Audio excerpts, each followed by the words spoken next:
Hello, my name is Graeme Matthew Austin. I'm recording this for TJP1, Task 2 for Western Governors University. I want to alert you to a startling statistic reported in Smoke Alarms in U.S. Home Fires by Aaron's in 2014. 3/5 of all home fire deaths were in cases where there was no working smoke alarm.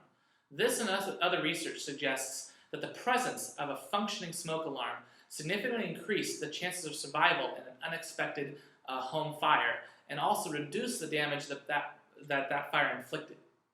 I want you to ask yourself, are you protected by a smoke alarm? When was the last time that you checked that it functioned or replaced its batteries? According to a survey by the National Fire Protection Association, less than half of those asked said that they check their smoke alarm regularly. That's reported in When It Comes 2010. Today, I hope to convince you to investigate that you and your loved ones and your property are protected by a smoke alarm, and to motivate you to be protected if you are not. Research has shown that smoke alarms save lives. According to the report Home Structure Fires by Aaron's in 2013, having a working smoke alarm cuts the risk of dying in a fire by half. The report goes on to state that all deaths from home fires, half of all deaths from home fires, are between the hours of 11 p.m. and 7 a.m. And yet, only 20% of all reported home fires are during that same time period. A functioning smoke alarm may be the only thing that can wake a person in time to react before they are suffocated by smoke. That's right, suffocation. When you might believe that the danger from fire is being burned, you're far more likely to die from smoke inhalation. The report, The Consequences of Fire, no date, says smoke inhalation is the most likely cause of death in fires. The report states that people can become incapacitated by smoke so quickly that they're not even able to make it to the closest exit. Oxygen deprivation causes loss of judgment, it causes fatigue, and will eventually result in the loss of consciousness. And as a fire burns through that oxygen, it will burn slower, but it'll generate more smoke. And the smoke itself will interfere with our ability to breathe. And there's many materials in homes that create toxic smoke when burned. For example, PVC pipe, the plastic in PVC pipe can generate something called hydrogen cyanide, and that interferes with the blood's ability to absorb oxygen. Carbon monoxide is in smoke as well, and is a common component of it, and it replaces oxygen in the blood without providing the same benefit. This combination of reduced oxygen being burnt due to it being consumed by the fire, and the increase of the toxic smoke, preventing the body from absorbing oxygen, can rapidly close the window of opportunity in which to escape a fire. As every second counts when reacting to a fire, a smoke alarm is essential in providing the earliest possible warning. And through the loss of life in fires is tragic, I'd like now to have you consider another thing lost in fires, your homes and your property. The home fires are a leading cause for property damage in America. In the year 2013, an estimated $6 billion was lost due to homes damaged by fires. Each of those fires averaged a cost of $19,561, and that's reported by Carter in 2014. The cost is an order of magnitude higher than the estimated cost of $490 to install 8 smoke alarms in a multi-story home. The difference in cost becomes ridiculous when you consider that you can also get a battery-operated smoke alarm for as little as $20, and those are by costs and benefits, but no date. There are also lithium battery-powered smoke alarms, and those smoke alarms do not need to have their batteries replaced for as long as 10 years, although you should still check them regularly.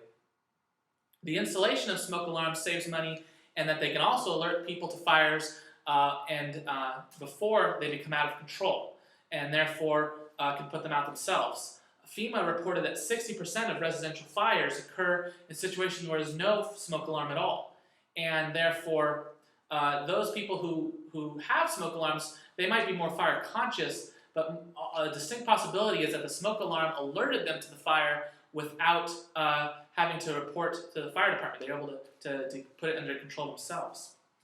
The FEMA report continues by stating that the low-income neighborhoods suffer proportionally more fires than higher income neighborhoods.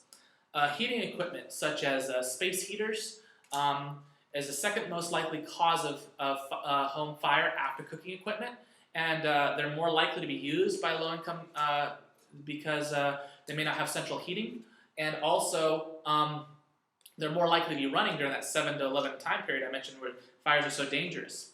They are also may have issues with buying home necessities after paying the rent. They may not have the money around to buy a smoke alarm or batteries, and they seriously need to reconsider or be made aware of the differences of how important a smoke alarm is, and to consider it.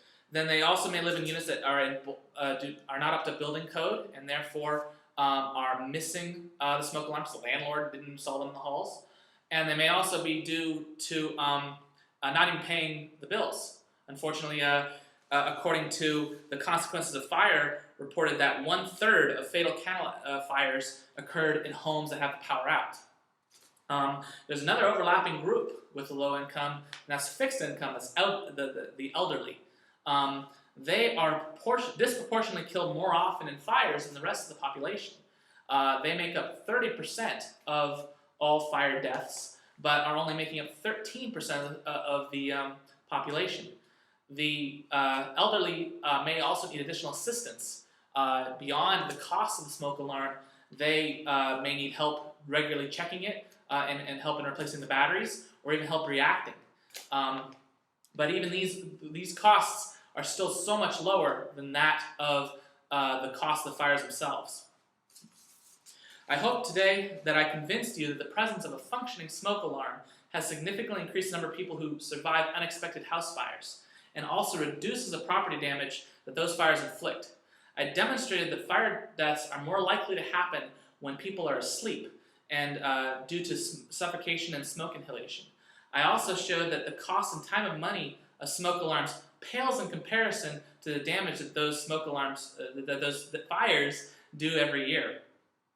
I'd like to ask you today to check that your own smoke alarm is functioning and to create a regime every month to check that it works and to replace its batteries often. According to a report published by the National Fire Protection Association, 71% of smoke alarm failures are due to a problem with the battery, as seen in this chart.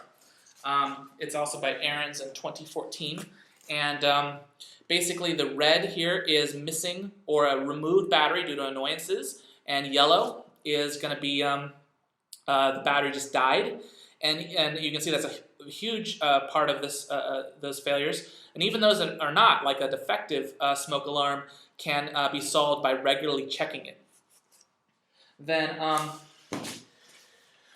if you get a smoke alarm that runs on batteries, again, consider replacing it with a lithium-ion battery smoke alarm, as those will last 10 years.